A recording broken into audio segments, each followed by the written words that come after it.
इंसानों में एक ऐसा इंसान पैदा होता है जिस पर शिव जी का अंग हो। कोटा राजस्थान के अंदर हम कुरान सुनाने गए थे, तो जाने के बाद हम वहां एक जगह बैठे, ये टिकट बनाने गए थे काउंटर पे, तो एक आदमी की नजर हम पर पड़ गई। पढ़ने के बाद वो मेरे माथे को देखकर वो हमको पकड़कर एक तरफ लाया, मौलाना आप कहां से? हमने कहा I am coming from Araria district Bihar, in just Nepal border, Seemanchal Araria. तो बोला आप कौन है, हो आर यू? हमने कहा I am a Muslim scholar मौलाना साहब, my name is Abdullah Salim, ये नाम हमारा है, and I am telling the Quran Kareem in the holy month of Ramzan and I live at फला फला फला, बता दिया हमने। बोला सर आप महान हैं। हमने कहा कैसे? बोला आप शिव जी का अंग आपके अंदर है। हमने कहा कि आई डोंट नो कैसे शिव जी का अंग है? मेरे तो वही हाथ पैर है, नाक कान वही, आप शिव जी के अंग के बारे में कैसे करें? शिव जी तो महा, वो तो वो थे, क्या बोलते हैं, हरि थे वो, और शिव जी उनके गुस्से की ताप तो कोई नहीं ला सकता था। उसका अंग मेरे अंदर कैसे? मैं तो बहुत ठंडा आदमी हूं, मैं तो बहुत शरीफ आदमी हूं, मैं तो गुस्सा ही नहीं आता मुझे। बोला नहीं, पहचान आपके अंदर है। हमने कहा कैसे? बोला ये माथे में लकीर देख रहे हैं, तीनों लकीर, आपके किसी के भी माथे में तीनों पूरा लकीर नहीं होगा, पूरा नेचुरली होना चाहिए, नेचुरली, ऐसे नेचुरली देखिए, हमारा हमेशा ऐसे ही रहता है, किसी का नहीं हो। बोला ये देख रहे हैं? हमने कहा तो बचपन से, पैदाइशी, फ्रॉम द चाइल्डहुड, माँ के पेट से आया है, लेकर के हम आए। बोला यही तो, आप चलिए गुरुजी से मिलवाते हैं।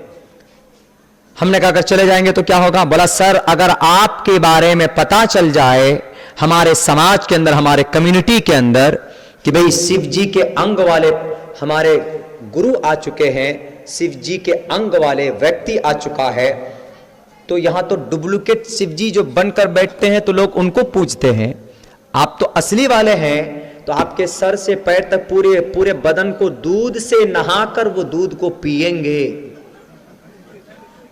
चलिए आप।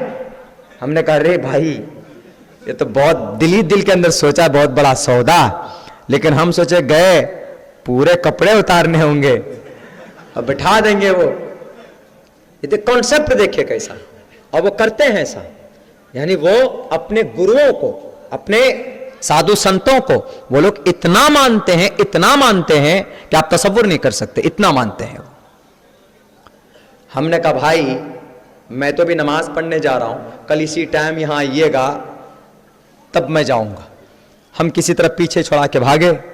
भागने के बाद जाके हमें मस्जिद के मुतवल्ली अमीर साहब से हमने कहा कि भाई ऐसा ऐसा मैटर है। उन्होंने कहा जाइए मत, पकड़ पकड़ के बैठा लिया तो खामखा बना देगा आपको, हाथ वाथ बांध के बैठा दिया तो भागिएगा कैसे आवाज? तो ये देखिए उनका कॉन्सेप्ट देखिए, हालांकि ये मनगढ़ंत है, इट्स नॉट रियलिटी, इसकी कोई हकीकत नहीं, डुप्लीकेट है, अनभक्त होते हैं कि उनके धार्मिक ग्रंथ की नॉलेज जो रखता है उसको वो लोग सम्मान देते हैं।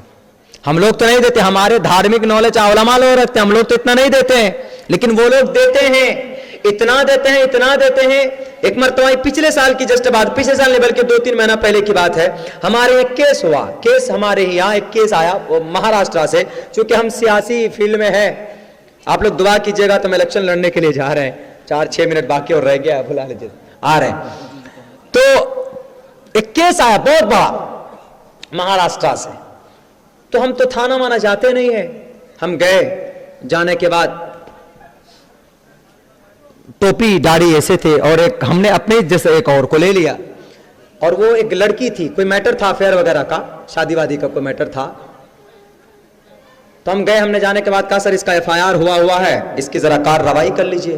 तो वो क्या बोलता है हम लोगों को देख करके, SHO जो होगा, बोला कि मौलाना live in relationship it is authorized and permitted by the Supreme Court, therefore I can't do it. हम कुछ नहीं कर सकते, लिव इन रिलेशन, लड़का लड़की दोनों मर्जी से रहे, सुप्रीम कोर्ट ने इसको इजाजत दिया है रहने के लिए, अपने मर्जी से रहे तो रह सकता, नाजायज संबंध में, लिव इन रिलेशन इसको बोलते हैं, जवान लोग ज्यादा जानते हैं क्योंकि फिल्मों में ये बातें इस्तेमाल होती है।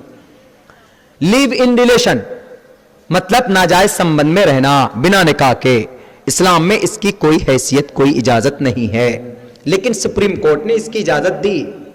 तो उन्होंने कहा कि live in relationship it is permitted and granted authorised by the supreme court. हम कैसे कोई एक्शन लें? अब अगर रहने के बाद कोई अलग अलग हो जाता है, कोई एक आदमी दूसरे पर केस कर देता है तो नहीं माना जाएगा। तो हम वहां पर सोचे कि ये तो इंग्लिश में बोल रहा, तो हम सोचे तो इंग्लिश में जवाब देना पड़ेगा। हमने कहा कि sir, and this time she is helpless and she is coming from Mumbai, Maharashtra, and the one robber and one boy and stall the everything, and from this lady at this time कुछ भी नहीं इसके पास, हेल्पलेस है, आपको कुछ करना होगा। तो वो थोड़े से वो हुए, तो किसी आदमी ने कान में जाकर कहा कि इनको चतुर्वेदी बोलते हैं, इनको मारे वारे। बोले ये वैद्य जानते हैं ना? कहा हाँ जानते हैं। तेवर बदल गए, शाम तक कार्रवाई हो गई। देख लीजिए, वो चीज थी चतुर्वेदी की, ज्ञानी का कुछ वो होना। लेकिन मेरे भाइयों, एक बात आपको हम बता देते हैं, समझा देते हैं कि आपको अगर जानकारी है, अगर आपको डिग्निटी है, तो आप फिर डरेंगे नहीं, वरना आपको लोग खा जाएंगे, कच्चे चबा जाएंगे। इस देश में लूट लेंगे आपको। इस देश में एक थोड़ा सा एग्जाम्पल देता हूं मैं आपको। अभी 18 जनवरी को एक प्रोटेस्ट हमको करना था। उस प्रोटेस्ट करने के लिए हम लोगों ने परमिशन ली कई जगह से, उस परमिशन को रद्द करवा दिया। कुछ राजनेताओं ने हमारे पीछे लगकर रद्द करवा दिया और हम सफर में निकले हुए थे, लेकिन अगली तारीख हमने तय कर ली। अगली तारीख तय करने के बाद सारी तैयारी हमारी हो गई। हो जाने के बाद तब फिर हम दोबारा जब पहुंचे हैं एसडीओ के ऑफिस में, डिस्ट्रिक्ट का जो सिस्टम मैनेजमेंट होता है वो डीएम होता है, जिसको डिस्ट्रिक्ट मिनिस्टर बोलते हैं। पहले जमाने में उसको कलेक्टर बोला जाता था, लेकिन लॉ एंड ऑर्डर जो मेंटेन होता है वो एसडीओ के हाथ में होता है। एसडीओ के हाथ में लॉ एंड ऑर्डर मेंटेन होता है। जब एक दिन का टाइम रह गया तो हम पहुंचे एसडीओ के ऑफिस में, तो हमने कहा कि सर हमको परमिशन चाहिए, because I want to protest against CAA NRC and the right now. उन्होंने कहा कि नहीं मिल पाएगा, इसलिए कि आपको टाइम सिस्टम थोड़ा चेंज हो गया है, आपको 6 किस्म के पन्ने भरने होंगे। तो हमने कहा कि सर मैं करूंगा प्रोटेस्ट और आपको देना पड़ेगा, इसलिए कि CAA पे पूरा हिंदुस्तान प्रोटेस्ट कर रहा। उन्होंने कहा कि आप without permission you can't do it, you can't participate any protest and you can't recognize and convinced any kind of program at this time। आप इस वक्त इस तरह के कोई प्रोग्राम ऑर्गेनाइज नहीं कर सकते, विदाउट परमिशन नहीं कर सकते। हमने कहा कि सर आपने शायद यही समझा होगा कि ये मदरसे के बच्चे हैं और मदरसे के तालिब इल्म है, तो इनको डरा कर धमका कर भगा दे। हमने कहा कि परमिशन लेने के लिए सिर्फ 10 आदमियों की सिग्नेचर की जरूरत पड़ती, लेटर पैड पे लिखने की जरूरत पड़ती, वो हमने लिख करके दिया। अब से पहले हमने जो परमिशन ली थी, आपने 2 मिनट के अंदर आपने परमिशन दे दी थी। अभी 2 दिन के बाद आपको कौन पागल कुत्ता काट ले जो आप देने के लिए तैयार नहीं। उन्होंने कहा कि सिस्टम बदल गया। हमने कहा कि सर मैं करूंगा प्रोटेस्ट, उसी डेट में उसी जगह पर करूंगा, अगर कोई रोक सकता हो तो रोक ले। उन्होंने कहा कि आप जबरदस्ती कैसे कर लेंगे। हमने कहा कि सर आर्टिकल 19 कहता, आर्टिकल 19 का एक कहता है, all citizen shall have the right and freedom of speech and expression any kind of peacefully any kind of protest and to assemble peacefully without arms. हम कर सकते हैं, आर्टिकल 19 कहता। हमने कहा आपके सामने बोलकर जा रहा हूं सर, मैं प्रोटेस्ट करूंगा, प्रोग्राम हमारा एस्टैब्लिश्ड होगा, जिसको रोकना हो रोक करके दिखा रहे। डिग्निटी थी, मैं बोल करके आया था वहां पर। मेरे निकलने के बाद उसने आदमी लगाया कि ये आदमी था कौन, बताओ पहले इसका पहले बैकग्राउंड लाओ कि आया कहां से था। उन्होंने कहा कि जो कि हाट विधानसभा से, जो कि थाने से। कहा जो कि थाने में फोन लगाओ, जो कि थाने में फोन लगाया कि एक अब्दुल्ला सालिम नाम का कोई आदमी, कहां सर है। कहा कि वो तुम्हारे थाने में उसके खिलाफ कितना FIR है। उन्होंने कहा सर FIR तो दूर की बात, वो जिंदगी में जब से मैं यहां पर पोस्टेड हुआ हूं, वहां का जो SHO था, उन्होंने कहा जब से मैं आया हूं तब से वो पूरी जिंदगी में, पूरे 3 साल के अंदर में 2 बार थाना आया है, सिर्फ 2 बार, मैं पहचानता भी हूं। कहा कोई FIR, का कोई FIR नहीं उनके नाम का कोई FIR नहीं। क्या काम करता है वो। कहा कि एक IAS of Islam, scholar of Islam, धार्मिक आदमी है, स्कूल वगैरह चलाता, छोटे मोटे तिजारत वगैरह है, बाकी इस पार्टी के फला ताल्लुक से वो कार्यकर्ता भी है, काम भी करता। उन्होंने कहा कि कोई गलत वो लोगों में क्या वो बैकग्राउंड। कहा कि लोग प्यार करते हैं, मोहब्बत करते हैं उनसे, बाकी थाने के अंदर कोई क्रिमिनल रिकॉर्ड इनका रही। एसडीओ के बाद समझ में आ गई। उसने अगले दिन जब हमारा प्रोग्राम शुरू हो गया, तकरीबन 45,000 का मजमा था, ऑडियंस था वहां पर। फौरन 60 से 65 लोग आए, पुलिस वाले, खाकी वर्दी वाले। और जब वहां से रिलीज कर रहे थे तो वहां का जो हेड कांस्टेबल था, उन्होंने कहा कि सर आपने तो कल उनको मना किया। कहा कि अरे कुछ लोग समाज के अंदर अच्छे भी होते हैं। पता क्या बोल के गया वो? आर्टिकल 19 पूरा 3-4 लाइन पढ़ करके गया, जो कि हमको इतना नॉलेज नहीं, वो पढ़ करके गया। और हमने थाने में मालूम कराया तो उनके नाम पर रिपोर्ट एफआईआर नहीं है।